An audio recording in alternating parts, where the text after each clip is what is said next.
Good morning, Let's Thermomix. I hope you're well. Another impromptu live, and I'm just about to make cake. I'm using the TM7. It's a recipe I've had my eye on for a little while, and it's bookmarked, and I'd forgotten that I had bookmarked it, and I just figured that now is the time to make it. We don't have any cake on the other side of the kitchen, so I need to make something. So I'm here. If you join me, please say hello, and hopefully my phone will tell me that you are there. If you watch this on replay, please do #replay. Debbie Boone, good morning. I hope you are well. So I'm using the TM7. I'm getting myself more familiar with it, and I think the output from what you make in your TM7 versus your TM6 is exactly the same. So the quality of the food, good morning Nicola, is exactly the same. Obviously, from what you can see just on this video now, the screen is a completely different ball game, and I think this is what I'm slowly but surely falling in love with, because you can see it's 10-inch, it is very visual, it's very colourful, and it is very I guess intuitive in terms of how to use it, but it does really draw you in and I guess just allow a different experience with cooking. I haven't brushed my hair, so apologies, I know it is really early. So this particular cake is the soft date cake with walnuts. I bracketed the with walnuts part because I'm not going to put nuts in it. It won't get eaten if I do that. And one of the things I've actually done is I have used the new notes section. So I drew your attention to this, I think last week, whereby we can individually add notes to a recipe so that if we make changes or if we want to do something different, we can put that in our notes section. They won't get shared with anyone else. This is just something that is unique to your particular machine. You can do it on the 6 because it's cookadoo. It's not just the 7. But when I look at my screen here, I know it's going to be a little bit difficult for you to see, but it's got all of the elements of the recipe, so I can touch them on this screen and move to them in the recipe. And actually my tips section has got a little green circle on it, so when I press on that, it will take me to that part and it allows me to know that I have put something in there. And what I'm actually going to do with this is I wanted a coffee and date cake, and I actually asked ChatGPT. I put the recipe link in and I said, this is the cake, I'd like to make it a coffee flavor, what would you recommend?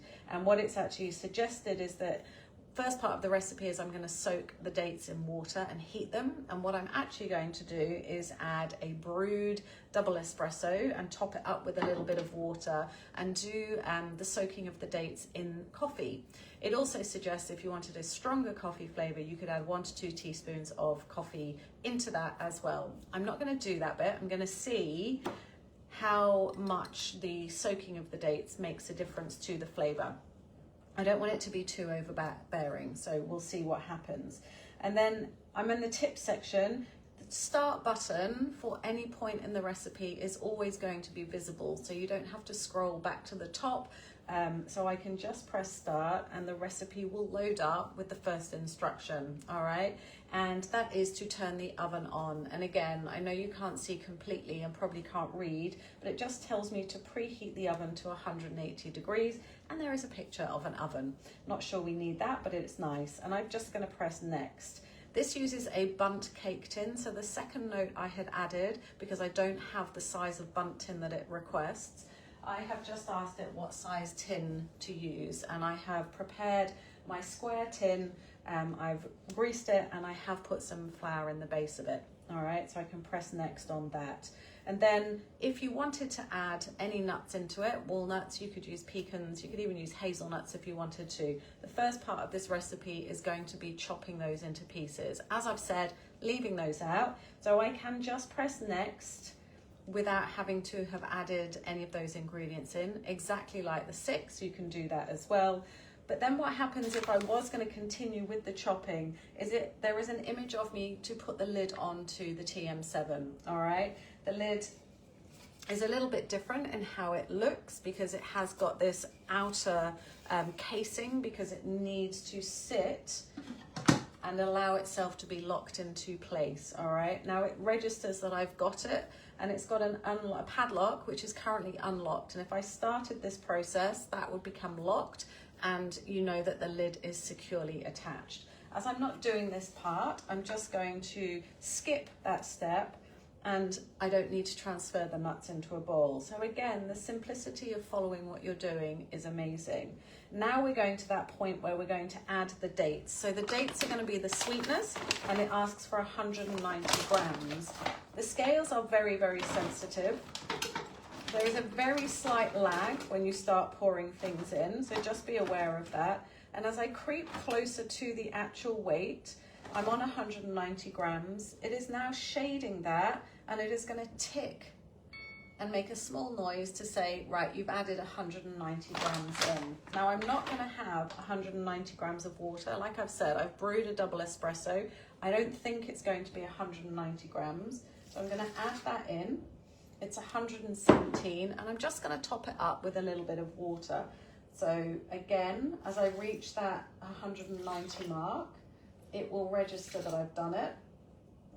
So I've got 189. So if I sit at 189, because I haven't reached the desired weight, it's not going to tick the ingredient off. But if I wanted to, I could just press the tick button myself, which I will do, and press next. So I was a gram out with my water. Lid image, put it on. The difference that I'm finding is there is a little bit more precision that is required. So I can't sit this off to the side like I used to be able to with the TM6. It has to be dead central so that that locking feature can actually happen. So it's for 3 minutes at 70 degrees, and my blade is going to be moving at speed 3. And instead of turning a dial, I just press play. Locks it into place. My padlock has become shaded. It is locked, and it is now just going to count down and heat, as well as mix those dates with the coffee. Good morning, Rory. I hope you are well. I wonder if you've got or ordered a TM7. I'm not sure. I think Debbie is still there. Good morning. And I hope Nicola is still there as well. So a little bit of movement, but less movement as if I was in the TM6, which is still in my kitchen. It is still being used. I still love it. And again, at this point, we have the cooking center, which is at the top, exactly like the TM6. But what we can also actively move to at this point is the pre-clean function. So we are able to access the timer, the pre-clean function, and also, I can't remember what that stands for, the scales. I'm looking at it going, what is that? But you can also see that there is an image which allows you to see visually where you're at with the recipe. And I just need to click on that for it to bring me back into the recipe. But I'm also able to press the arrow to come out of it. And I can actually just scroll through the recipe to see what is coming up at any point. So the preparation is there. Down this left-hand side of the screen are symbols. They are familiar to us, but they've just got different meanings behind them. So in particular, there is the Thermomix blade. And when I click on that, that is going to give you active, it's going to give you, you can actually get into all of the different modes, okay? So manual mode, pre-clean, dough, browning, that new mode. We've got the steaming and the open cooking that are there as well. But everything that we're already familiar with is there for you. I've not ordered one yet. I've got a few holidays coming up and a house move, so next year, hopefully.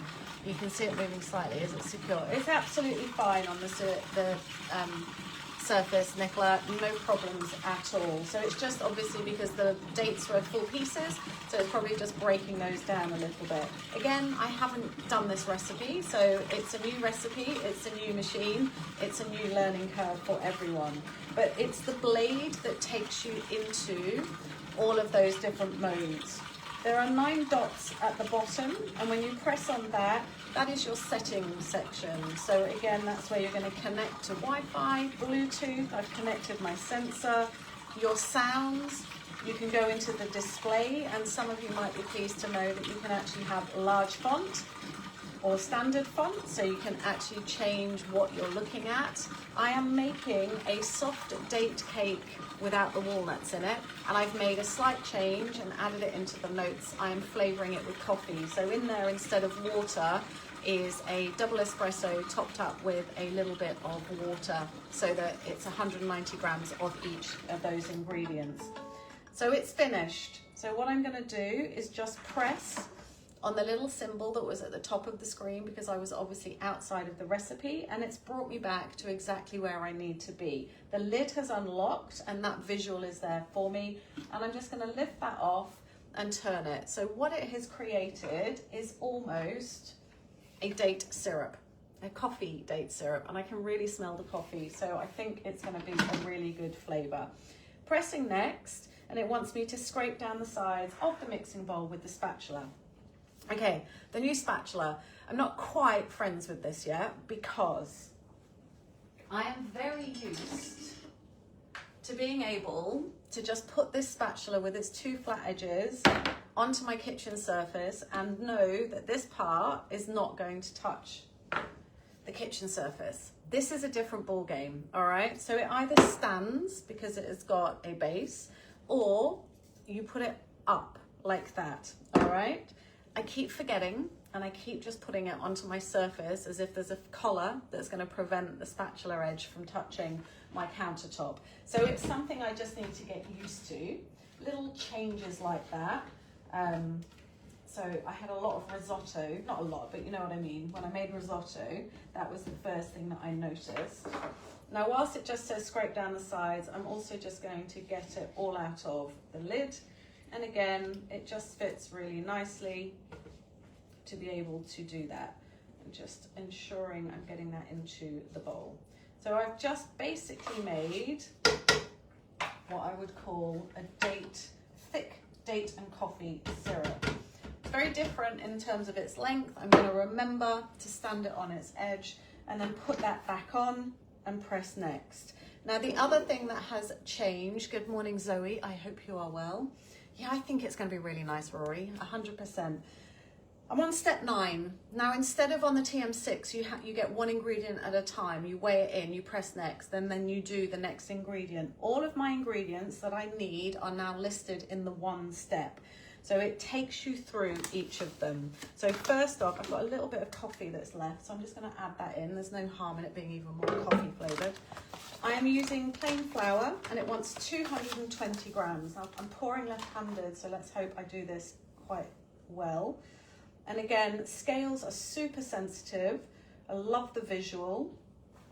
And as I get closer, I will take a little bit more care, and I might have to go back to my right hand. All right, and again, as I approach the 220, I'm gonna be even more careful. There we go. So I've gone 5 grams over, but because I'm within a 10 gram sort of radius of whatever you want to call it, it's ticked it off for me. It's definitely not gonna do this with the sugar because it wants 165 grams. Because we've got the dates, I'm gonna halve this easily. So I'm just gonna put about 80 grams of sugar in. So I will have to tick that ingredient, although you don't have to in order to be able to progress. But it's just nice in your head, I think, to be able to just go, right, I've added that. Then it's baking powder, and it wants a teaspoon of baking powder. Dropping that in. Teaspoon of baking soda. You've kind of got a teaspoon of baking soda. I'm just going to dump that in. Need to buy some more.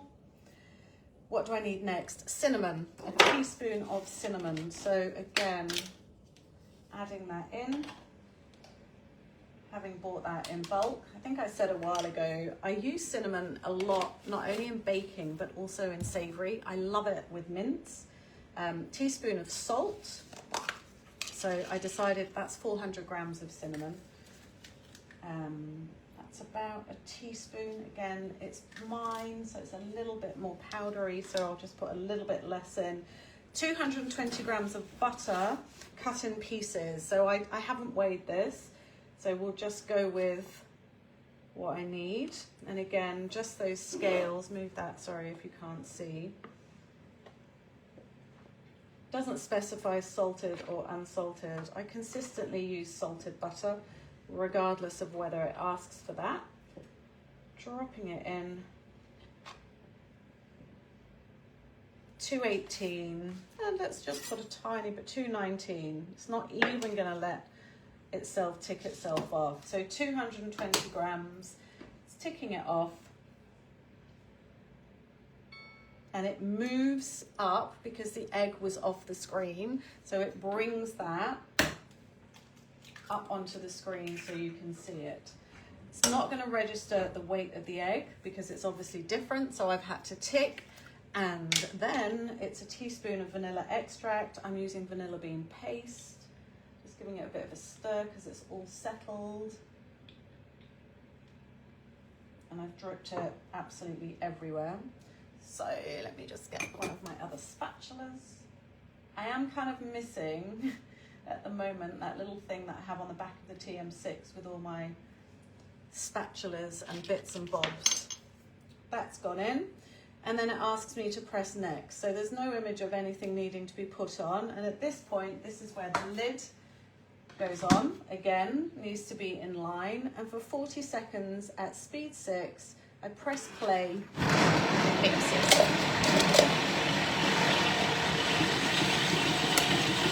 So if I wanted, I can scroll and it tells me that everything that I'm looking at is a future step, okay? And there's always that arrow to take me back, but I'm actually not going to be adding the walnuts, and then I think I'm going to be pouring it into the tin and the cake is made. So you can hear it's not silent. It is definitely quieter, but it is a different sound because of the insulation around it, okay? So it's really quiet when it's cooking. That's the really strange thing. Normally when you're cooking, you can hear that blade moving, but you're sort of going, oh my God, is it actually doing anything? That is done. I can either press that little green image at the top or I can press back to current step and it will bring me to where I need to be. And I will press next. I will show you exactly the same as if you were using your 6. It has mixed those ingredients together. I'm not adding the nuts. It smells amazing. So I can just press next. Image of me stirring in the nuts, which I'm not going to do, and then I'm going to transfer the mixture into the cake tin and it is going to bake for around 45 minutes. Now apparently because I'm not using a bundt tin, it's going to need a little extra time. So what I will probably do is add my sensor later. My issue with the sensor in this tin, as you can see, it's got a wide lip and it's also got a lip there. So when the cake is just batter, it doesn't quite reach in, so I tend to just open the oven halfway through and put it in at that point. And I'm going to cook it till it hits 96 degrees. So it's really nice to use. The screen is incredible. The ability to move around and see other things is also amazing. It is new in my kitchen, so I haven't used everything yet. I did the open cooking the other night, which was really odd. I've also bought these bagel, what are they? I don't even know what they're called. It's to cook bagels because I can now, instead of having a deep saucepan, because I don't have one, I'm going to be able to do the part boiling of the bagels in the open cooking mode without that lid on, which I absolutely love, and then put them into the oven as well. So again, I think it's just going to negate needing other bits of equipment in the kitchen even more. Debs, it really is. You need to come and see it. I've got that event in Woodall on the 23rd. I think there are a couple of places left. I'll be using both machines because obviously we've got the amazing bundle available on the TM6, buy one, get one half price. Still a 14-week waiting on the TM7. Definitely now people are seeing it. We're seeing an increase in interest and actual purchases, and there's the finance option or buying it outright. It is nice. I like it. Definitely like it. I won't lie. The one thing that is a little bit different is I don't have a second bowl.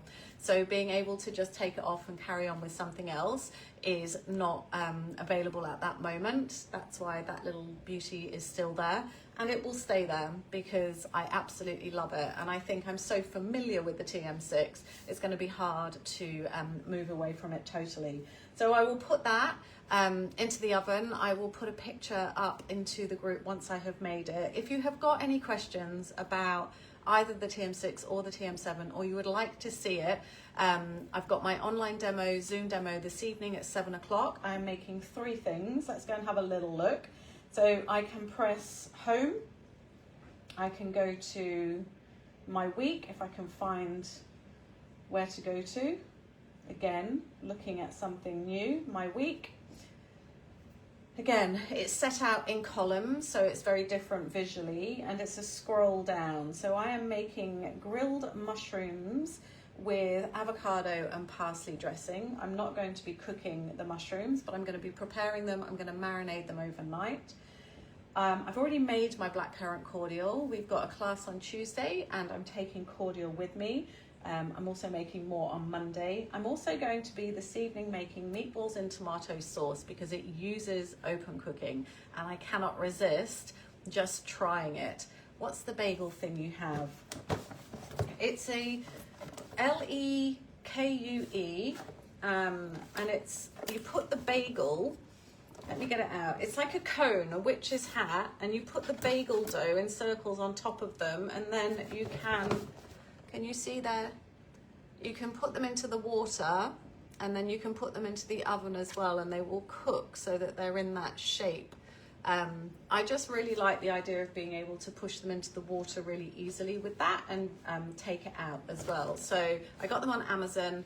I think they were on sale, and I think I've got 6 in there. Don't you just love Amazon's packaging? I'm happy for you to have a go with them if you want, Debs. I can drop them round because, as you can see, I haven't opened the packaging yet. So yeah, making the meatballs in the tomato sauce. Saw some mint lemonade being made by somebody else, so I'm going to give that a go.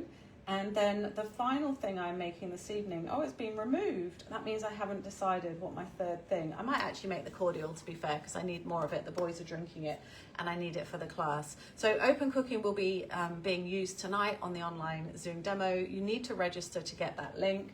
Like I said, any questions, you know where I am, and have yourself a beautiful day because the sun is still shining. I'll see you soon. Bye for now.